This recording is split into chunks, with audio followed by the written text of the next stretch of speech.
Welcome to the Slop Farm. Enjoy the video. You start by preparing both devices.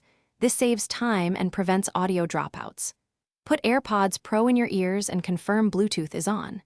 Then pair them to the host device, phone, tablet, or computer so the system recognizes their microphone. Once paired, open Sound or Bluetooth settings and select AirPods as the input device. This tells apps to receive audio from the AirPods mic instead of the built-in mic. Make sure battery levels are sufficient to avoid sudden disconnects during use. Next, configure the app you'll use for voice capture. This is key because system selection isn't always enough. In the app's audio or device settings, explicitly choose AirPods Pro as the microphone. Then adjust input volume or gain so your voice isn't clipped, lower for loudspeakers, raise for softer voices. If your app supports noise reduction or echo cancellation, enable it to improve clarity.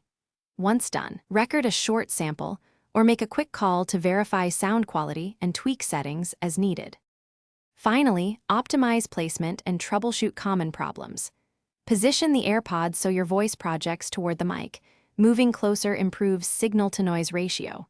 If audio cuts out or sounds distorted, first toggle Bluetooth off and on, then repair the AirPods. Often a restart of the host app or device clears driver glitches. If problems persist, try switching to a wired microphone or a different Bluetooth headset. This narrows whether the issue is the AirPods or the host system and gets you back. Thanks for watching. Consider subscribing if we helped you today.